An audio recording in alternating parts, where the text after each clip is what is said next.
Hello everyone, welcome back to my channel. My name is Hannah if you're new here, and today I'm talking about all of the books that I read in November. Now, November was a pretty excellent reading month for me. I'm so happy with the quality of books that I was able to finish this month, and I can't wait to talk to you about them. In this video and this wrap-up, I'm going to be talking about the books in the order in which I read them.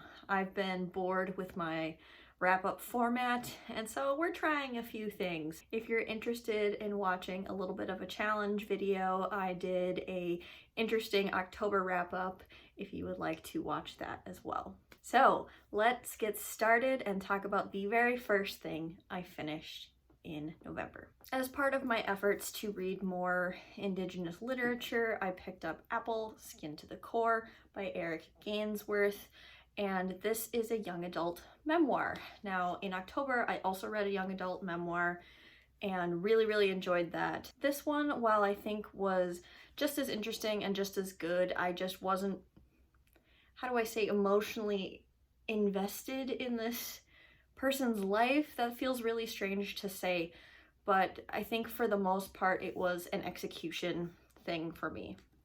This particular memoir is told in a lot of poetry and vignettes, and there's photographs, and it's multimedia, and I just think that type of format didn't quite work for me in this particular instance. And I think it's still great for young readers. It just wasn't to my personal reading tastes, which seems weird talking about somebody's life in memoir format. Next, I completed What Moves the Dead by T. Kingfisher. This is a horror novella, and this was something I really enjoyed.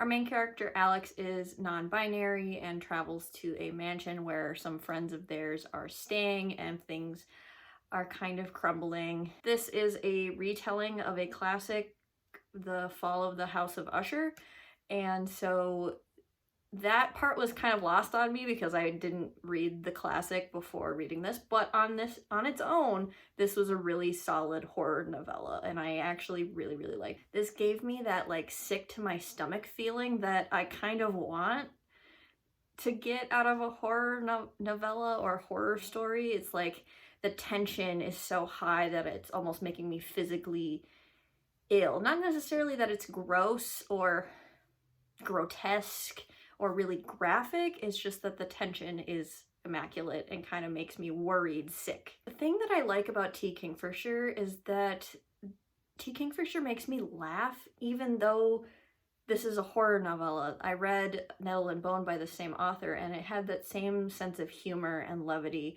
throughout their work. So I really can't wait to read more of this author. I love how they blend genre and humor together in really fun and interesting ways.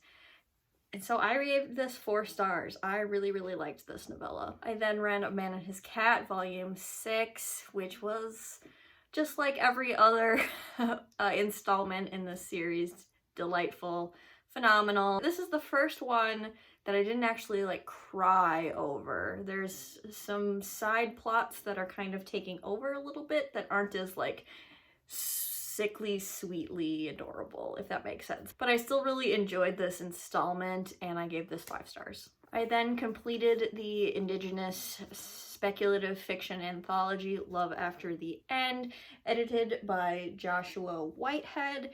Now, this as a collection, I ended up giving 3.5 out of 5 stars. As a collection, I think it's really solid. If you're looking for short fiction, I think this is really great. All of these stories are queer, Indigenous, and unabashedly so. And the point of all of these dystopian stories is that even at the end of the world, there's hope and love that can be found after the end. I just really appreciated it because there are some dark worlds created in here. This is a very hopeful collection, so I actually really recommend this one as well. And then I did it.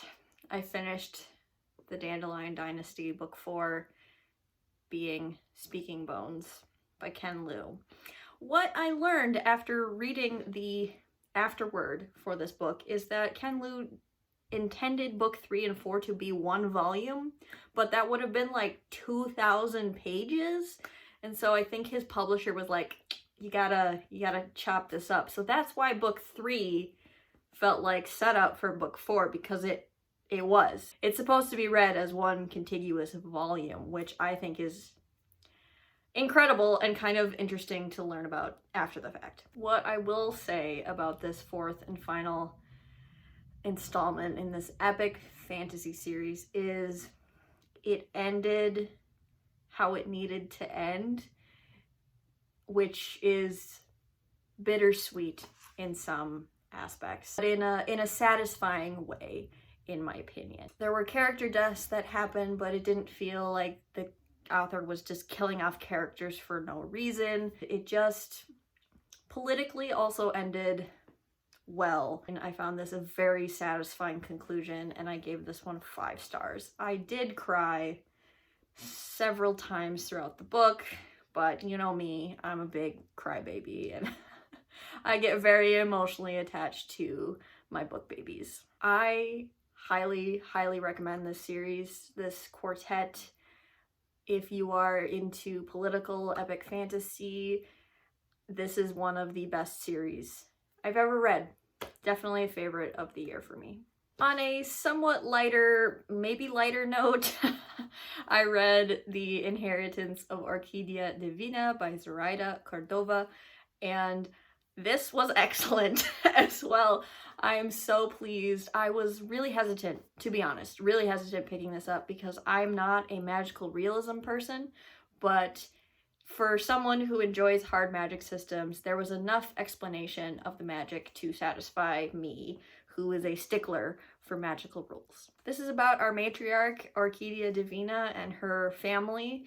And at the beginning of the book, she is calling them home because she is dying. And she kind of explains to them at the end that there's a family curse. There's someone after the family.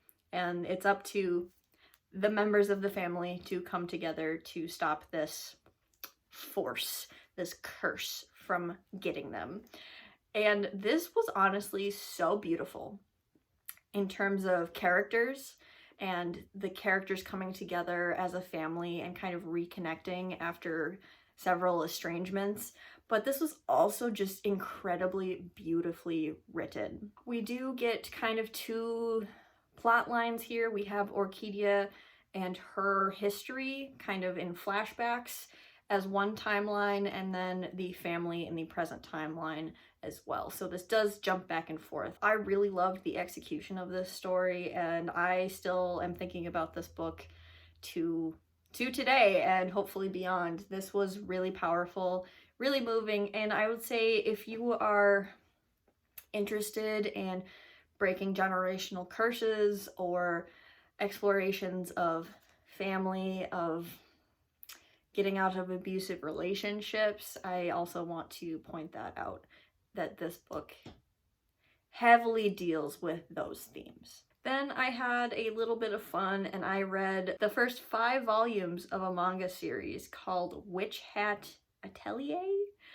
And this is a young adult, I almost say middle grade fantasy manga series about this young girl named Coco who wants to be a magic user. However, she wasn't born a magic user, and one day she discovers that she doesn't need to be born into a magical family to produce magic, and she accidentally turns her mom to stone. So she is kind of swept away by a master magician named Keyfree, and he's going to teach her how to use magic as well as find a way to bring her mother back. This is just a really fun little manga series. I'm not incredibly emotionally invested in this one. I've read 5 volumes and all have gotten 4 stars from me. I think this is a really solid, really fun, really quick and easy fantasy series to get through.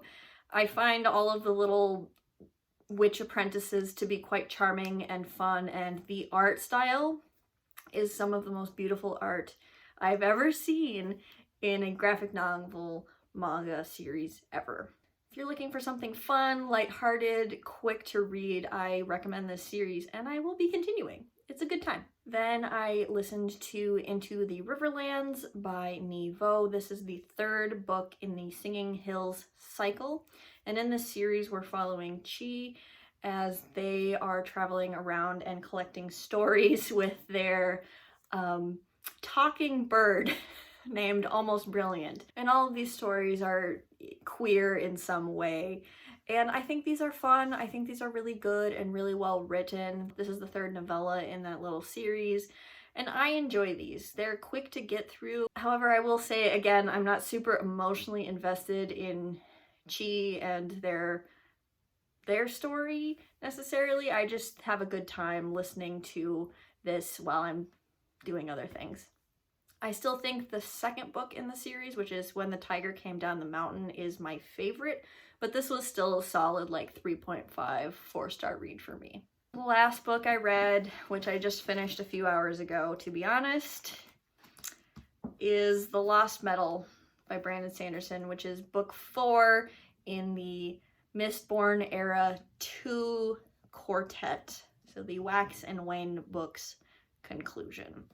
So if you have no idea what these are, I will try to encompass this. The Mistborn series is about a world where people can ingest metals, different types of metals, and burn them in their stomach to fuel magic. For the first series, we're following characters in kind of a medieval, maybe 1800s vibe, cusp of the Industrial Revolution world.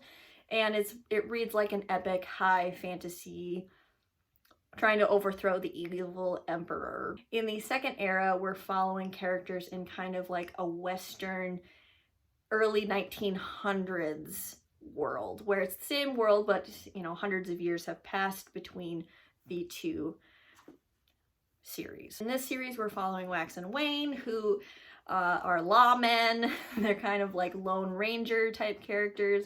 And in the first book, they're following and kind of uncovering a mystery plotline. Obviously, this is book 4 in that series, so it's hard to, you know, say things without spoiling things, but I will say, just like Speaking Bones by Ken Liu, this was a fantastic conclusion to this series.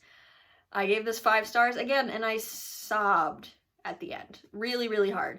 I will say the plot in here was fairly predictable, but the character arcs that happened even in book 4 were really strong and really emotionally evocative that I really, really cared by the end. Even though we've been following these characters for a while, they even have growth into book 4. This also, if you're unfamiliar, Brandon Sanderson has I guess a multiverse type situation going on. All of his adult fantasy books are part of the same universe, and in this book that universe is starting to converge quite heavily.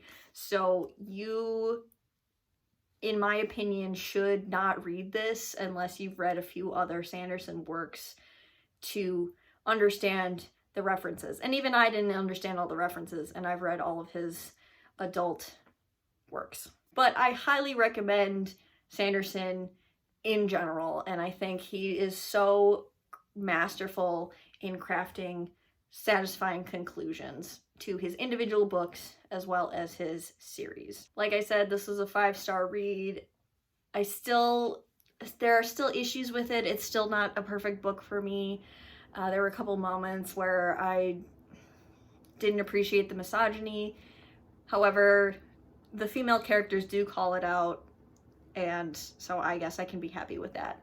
But I still think Sanderson is a super solid author for me, and I'm probably going to continue reading his work. Don't be intimidated. I would try his standalones if you want to get a taste of what his writing is like before you dive into some of the bigger series. Anyway, those were all of the books I was able to read in November. Again, I had a great reading month, some really wonderful reads, and I hope you enjoyed this video. Let me know what you read in November, as I would love to know in the comments down below, and I will see you in another video of mine very soon. Bye.